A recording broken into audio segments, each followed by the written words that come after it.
Om Ajnanatimirandhasya Jnananjanashalakaya Chakshurunmilitam Yena Tasmai Shri Gurave Namaha.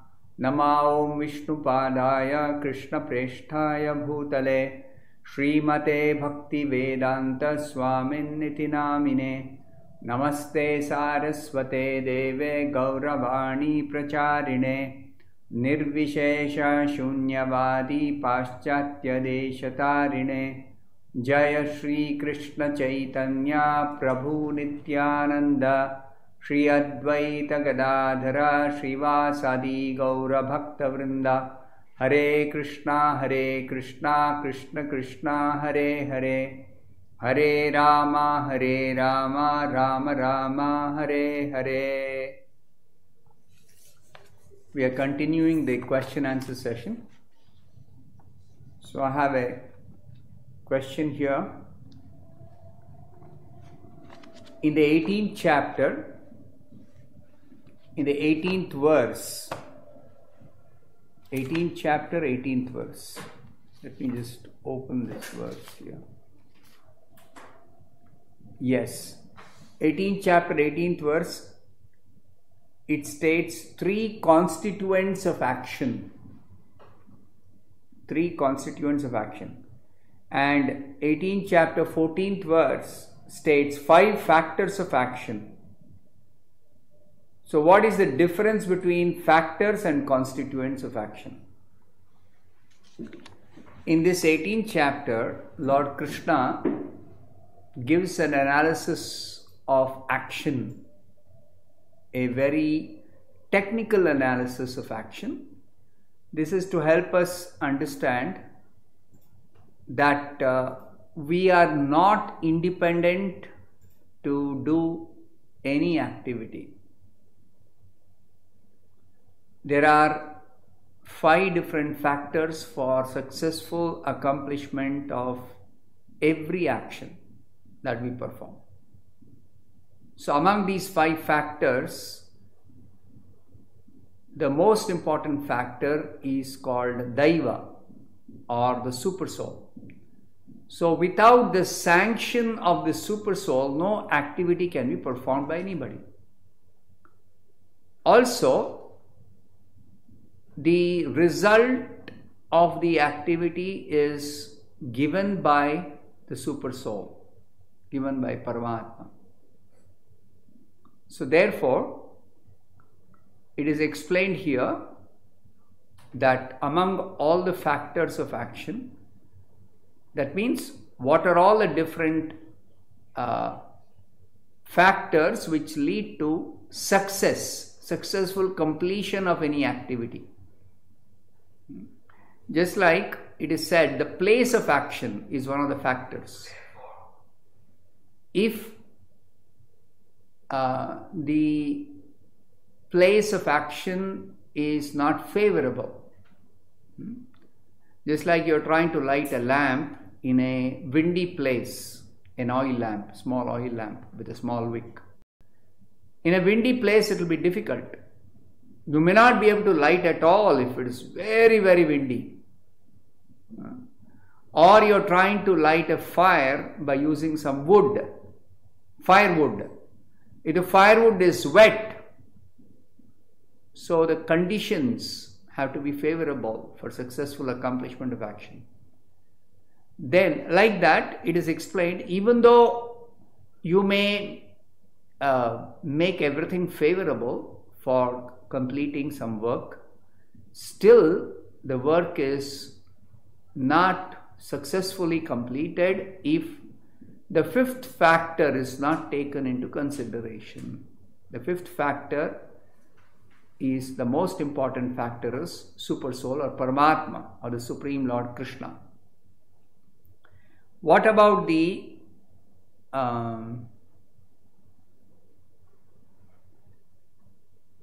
constituents of action? Constituents of action, it is explained, there are 3 constituents of action. They are the senses, the work and the doer. What it means is that for any action which takes place, there should always be a doer. A person has to perform an activity. Matter by itself is not going to act. Always a spirit soul has to move matter or has to act upon matter. So a doer is required. That is one of the constituents of action. And then there has to be some specific activity which the doer performs with his senses. The senses are the instruments. Just like the hands or the legs, the working senses. So the working senses are the instruments. Then the work itself which we endeavor to do with our senses. Just like with this hand, I lift something. So the hand is the instrument. The action is lifting this. And I am the doer. I am the performer of the action. So these three are called the constituents of action. Next question. How to learn detachment from results of material activities? To learn detachment from results of one's activities, one has to understand that the results don't belong to me. Any activity I perform, the results belong to Krishna. So, when we understand the results belong to somebody else, there is no question of being attached to the results at all. The results don't belong to me, so how can I? Generally, people think if I do some work, the result of that work is my hard-earned or honest labor, the result of my honest labor or my hard work. No. You have to put in your hard work, you have to do your honest labor, but the result belongs to Krishna. So by understanding this fact that the results don't belong to me, it belongs to Krishna, actually one can develop detachment. The next question. It is mentioned in the Bhagavad Gita 2nd chapter, 7th verse purport, that Kripanas or miserly persons waste their time in being overly affectionate for family members, society, etc. So the question is, we are neophytes, Kripanas, so can we make progress? Actually, here Kripanas or miserly persons refers to those who, due to ignorance or material attachments, they miss out the real goal of doing any religious activity. Just like those who are interested in doing some religious activity because they want to achieve some material goal or they want some material benefit. So such people are called miserly persons.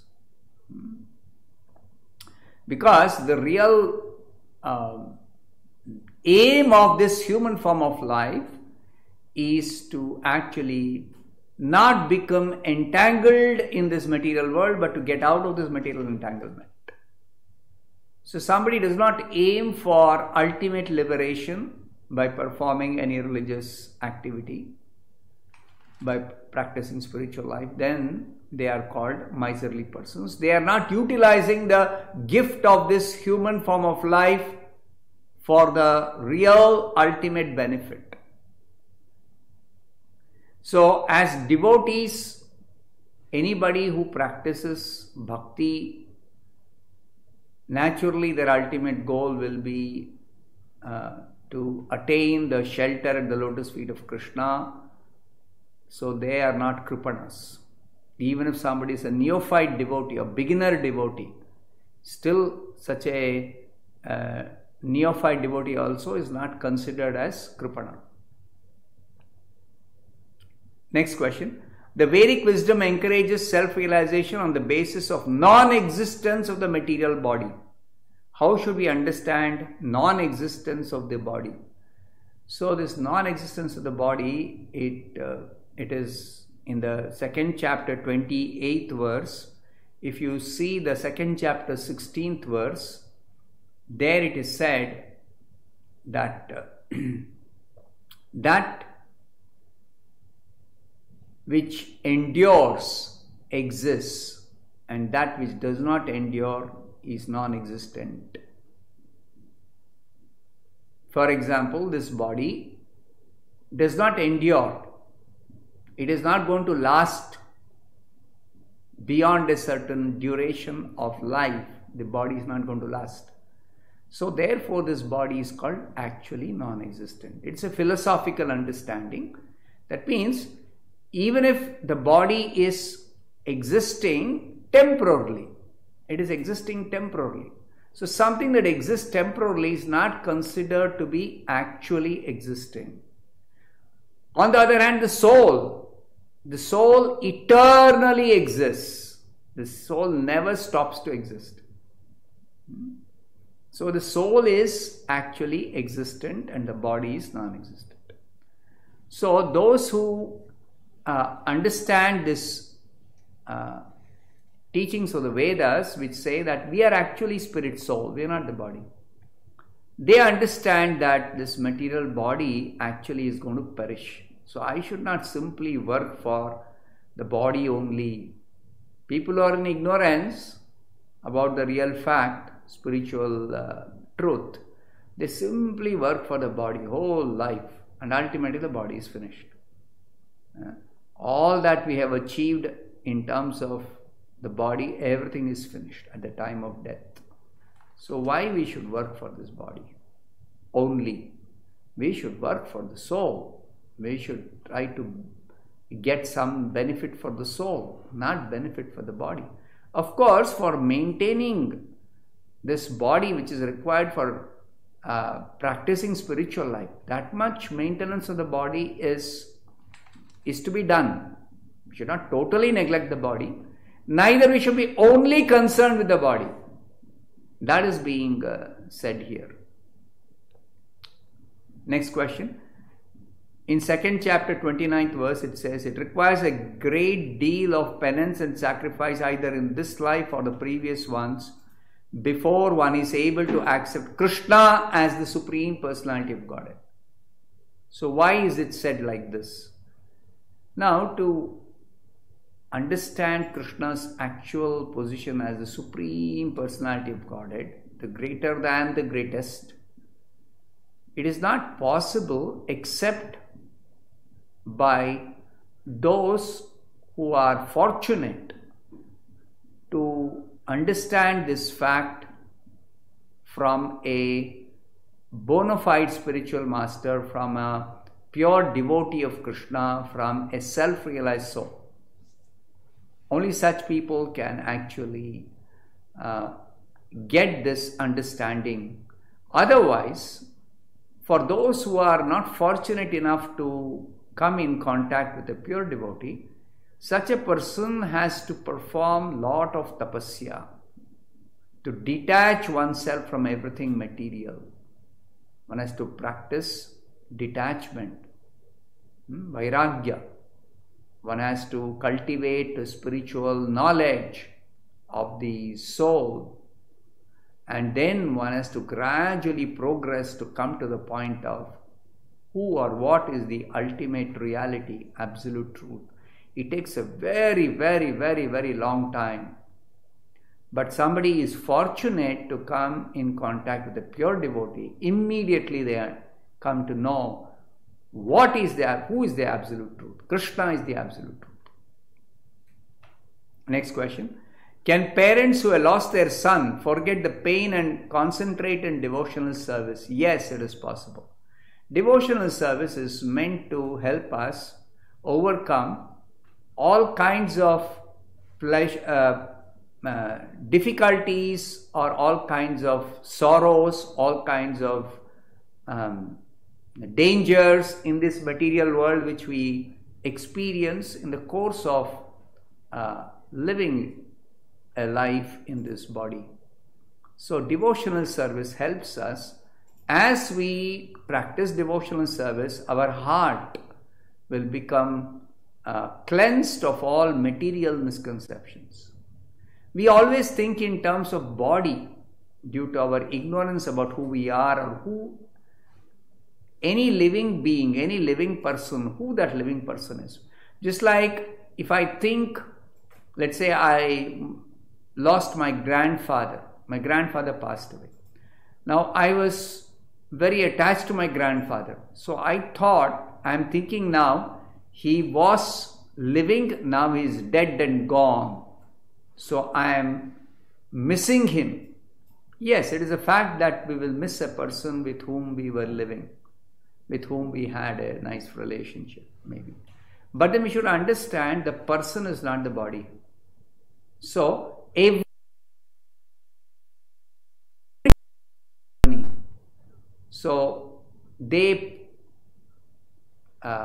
just like we are traveling in a train, we meet somebody who's sitting next to us.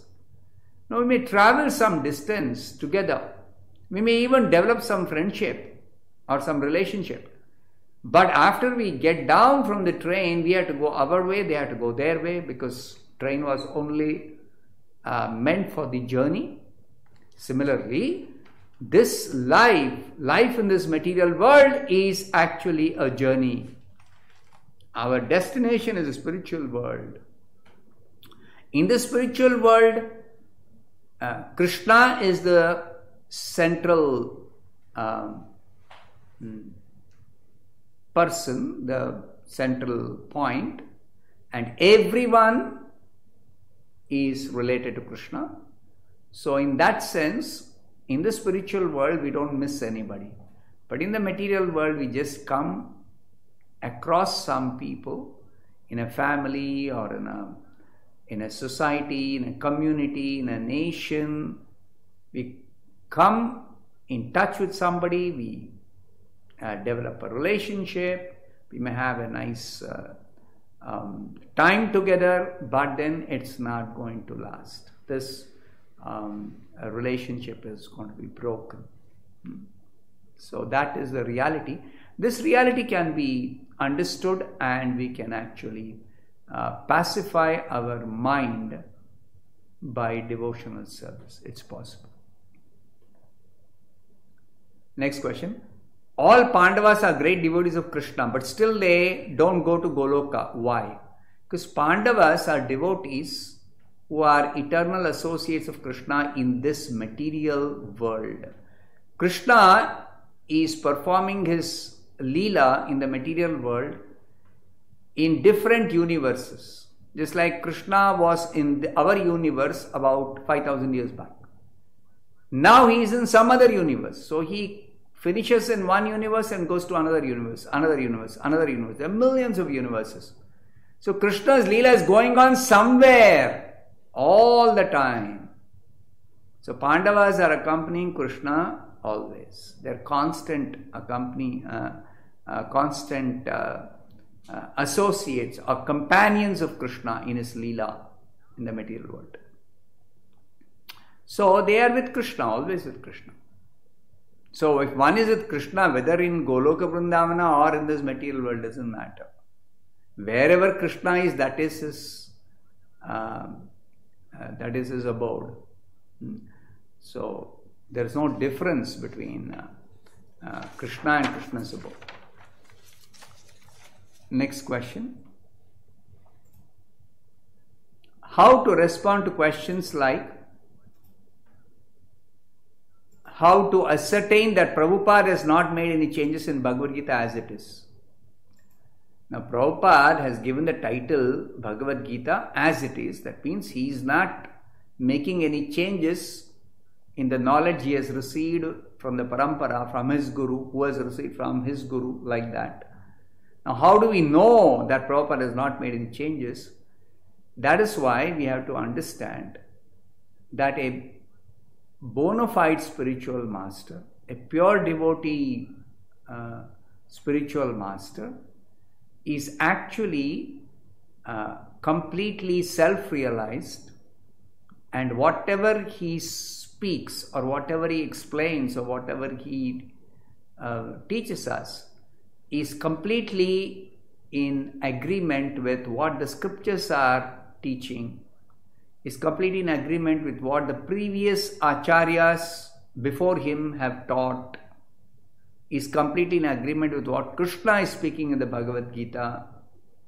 Nothing different. So there are always three proofs for us to ascertain the knowledge we are getting is authentic. These three proofs are Guru, Sadhu and Shastra. Guru is our spiritual master and Sadhu is the previous acharyas, Madhvacharya, Ramanujacharya, Chaitanya Mahaprabhu, then Prabhupada's own Guru, Bhaktisiddhanta Saraswati Thakur, many acharyas. All their teachings are completely in line with the ultimate conclusion, the conclusion given by Krishna in the Bhagavad Gita, or the conclusion taught in the Mahabharata, or the conclusion taught in the Bhagavatam, or the conclusion taught in the Vedas, in the Upanishads. The same conclusion, that conclusion is the same, and even the teachings are taken from the scriptures only. Teachings are based on the teachings of the acharyas from the scriptures, so there is no contradiction. That's how we know that there are no changes. Next question. The Vedas deal mostly with fruitive activities to gradually elevate the general public from the field of sense gratification to a position on the transcendental plane. Please explain, what does this mean? The Vedas, the original Vedas, they are describing mostly different kinds of activities a person can do for fulfilling material desires in a pious way. Most people in this world are interested in fulfilling their material desires. So the Vedas in the beginning instruct a person, don't do sinful activity, because sinful activity is the cause of all kinds of suffering. So if you don't want suffering, who wants suffering? Nobody wants suffering. So Vedas instruct, don't perform sinful activity. Then how do I fulfill my material desires? Oh, there are pious activities you can perform, sanctioned by the Vedas. So, since people have so many different types of material desires, so the Vedas are describing for all the types of desires, each type of desire, Vedas are telling what you should do in a pious way to get the result. So, since people's desires are so many varieties, so all those are described in the Vedas. But ultimately, after trying to satisfy those desires for a very long time, one will realize I am not getting the inner satisfaction and inner happiness that I am actually looking for. Just like even in this life, many people experience that I have got, let's say I have got sufficient money, I have got sufficient facilities for living a reasonably comfortable life, I have a nice family, I have a nice job, but still I am not getting the inner happiness and satisfaction. This is everybody's experience, without exception. So an intelligent person will think that the way for getting real inner satisfaction or happiness is not by trying to arrange things in a successful way in this material arrangements. No. So that realization, when it comes, one is able to inquire, make fundamental inquiries, and then the Vedas instruct, if you really want inner satisfaction and happiness, then the way is not to satisfy your material desires. And when one understands that and realizes that, then one is able to come out of this business of simply working for satisfaction of material desires. So when this understanding comes, then one is able to elevate one's consciousness to the spiritual platform, where spiritual inquiry begins. Who am I? What is the ultimate reality? Who is God? What is my relationship? What happens after death? Where was I before birth? So all these fundamental questions, these are possible only after a person has stopped running behind these material desires and understanding very well that these material desires, satisfying these material desires, will not give me the real inner happiness or satisfaction I'm seeking. Next question. If we were chanting Christ earlier and now we are chanting Hare Krishna, is it not like being unjust in chanting something like, I'm not able to understand the question, but if I guess what is the actual question, is it wrong to stop chanting Christ's name and start chanting Hare Krishna? No, it is not wrong. Because Christ and Krishna are both names of the same Supreme Lord. The Supreme Lord is one. God is one. There is no question of Hindu God, Christian God.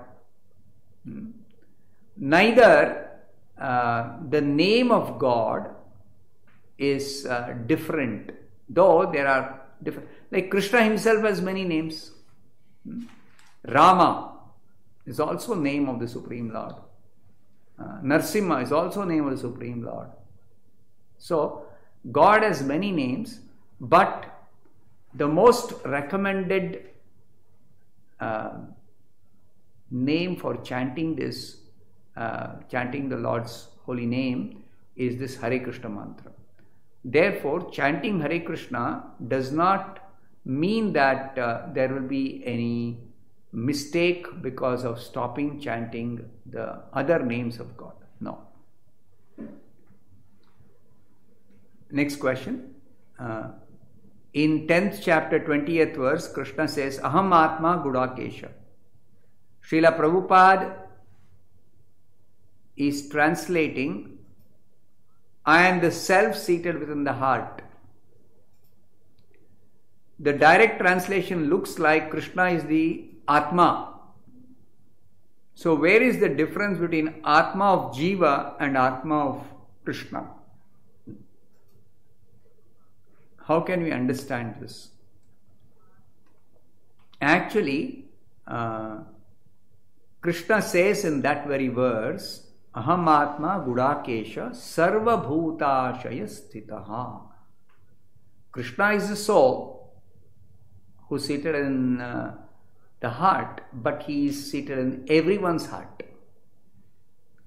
I am seated only in my heart. Krishna is seated in everybody's heart. So there is a difference. Since Krishna says, Sarva Bhutashaya Sthitaha, I am seated in everyone's heart. So that can only be Krishna. That cannot be the living being. That cannot be the limited living being. No. Giving donation, next question, in COVID, etc. Is it traditional Karma Yoga or Karma Kanda? Karma Kanda is fruitive activity.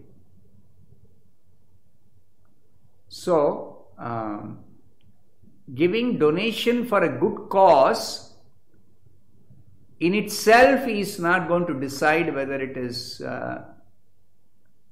Karma Yoga or Karma Kanda.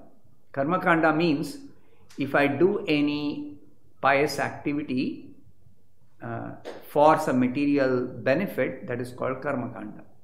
And Karma Yoga is I sacrifice the results of some pious activity and offer it to Krishna. That's called Karma Yoga.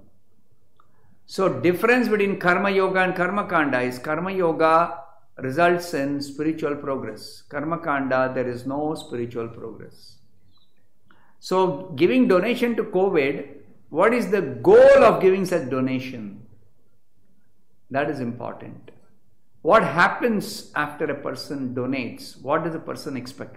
Oh, I am giving donations so that I can get some material benefit. Then that is karma kanda. But they give donations so that they can actually progress in devotional service, or they can actually offer the sacrifice, the results of that activity to Krishna, then that is not karma kanda, it is karma yoga. So it depends on what one does with the result of the activity, how one deals with the result of any activity that is performed. If one understands that result of the activity is for Krishna, then that is karma yoga. If one thinks result of the activity is for me, then that is karma kanda.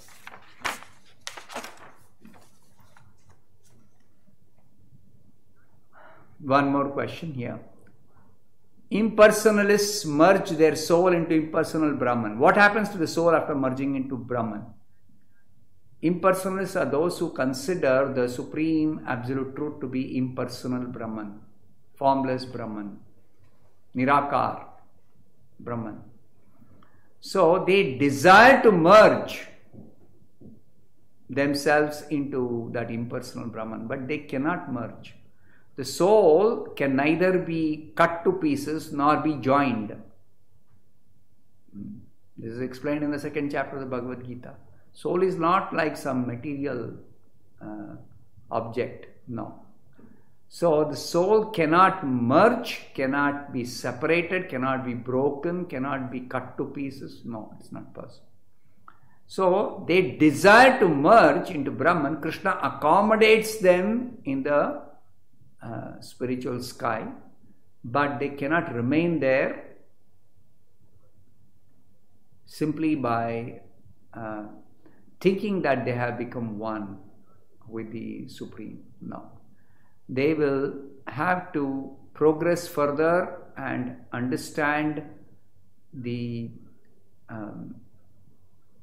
absolute truth as a Supreme Person beyond this impersonal Brahman, or they come back to this material world again to undergo the cycle of birth and death. And so the soul will never be lost, or soul will never be destroyed. Soul always remains. Soul means the person. Person always remains. Eternally remains.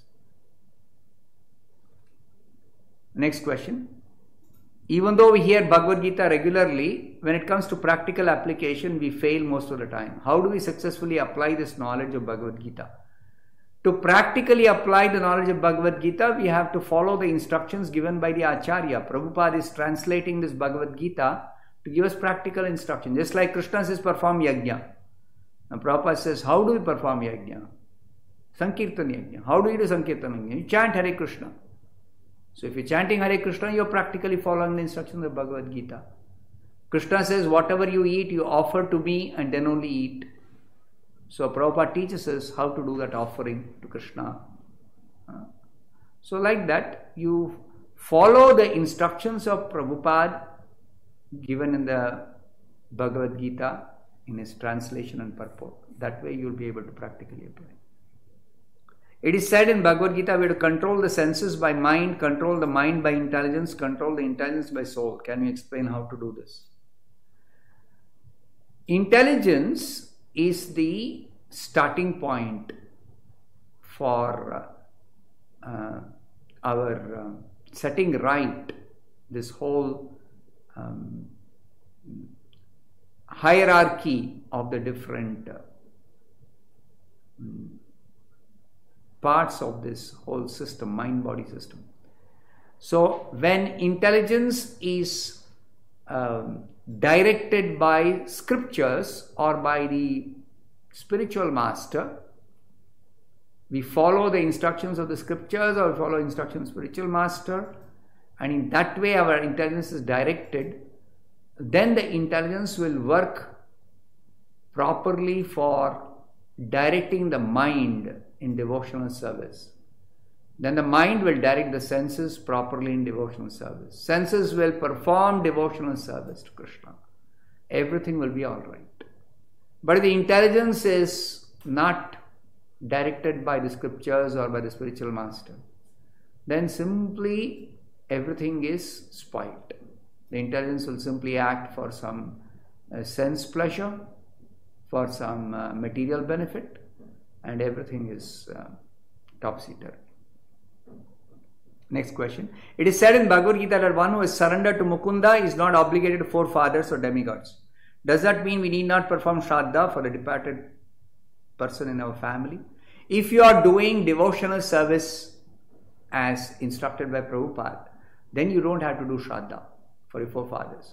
Your devotional service itself is the highest benefit you can give to your forefathers, to all the departed souls. Next question. Query is, how does person in current work as professional do Sarva Dharman Parityajya?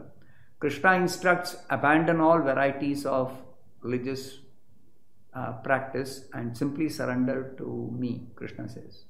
So how do we surrender to Krishna? That's exactly what Prabhupada is teaching in Bhagavad Gita. He's telling you, chant Hare Krishna, you pray to Krishna, along with whatever work you are doing for the sake of maintaining your body. You have to do some work. So along with that, you chant Hare Krishna and pray to Krishna to help you to develop your devotion to Him. Then that way you will be able to surrender to Krishna. Any other questions today?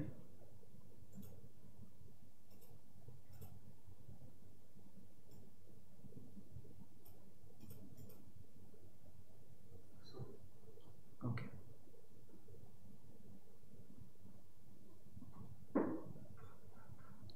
So I have some more questions here. Kindly clear the actual meaning of the word used in 18th chapter 62nd verse. 18th chapter 62nd verse. Let me open that verse. Surrender unto Him utterly. By His grace you will attain transcendental peace and the supreme and eternal abode. Krishna is talking about the Paramatma. The Paramatma is the Supreme Lord seated in the heart. So Krishna is instructing Arjuna that surrender to that Paramatma. And in that way you will attain transcendental peace and supreme and eternal abode. Because that Paramatma is non-different from Krishna himself. So surrender to Paramatma or surrender to Krishna is the same. There is no difference. That's what the Bhagavad Gita is teaching us. The Paramatma in the heart is Krishna himself. In the 15th chapter already this has been explained. Krishna says, I am seated in everybody's heart. 10th chapter also Krishna says, I am seated in everybody's heart is Paramatma. So Paramatma is Krishna only.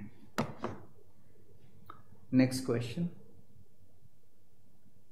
Nitya Baddhas are said to be eternally conditioned. We are all Nitya Baddhas. Does it mean we are never going to be liberated? If we don't take to devotional service, we are going to remain in the material world. As long as we don't do devotional service, we will remain in the material world. So we have to perform devotional service, then only we can actually get ultimate liberation. Next question. Maintaining material life is challenging and we don't get time to do spiritual activities due to need of immediate material duties. Please guide us. That's why it is said, at least spend little time for chanting Hare Krishna. You cannot be busy 24 hours a day, all 24 hours. No. You will get some time, little time. Whatever little time you can take out of all your busy schedule, you have to do chanting of Hare Krishna. That way gradually you will be able to begin spiritual life and perform spiritual activities more and more. So it's time up. We will stop. We'll take more questions tomorrow.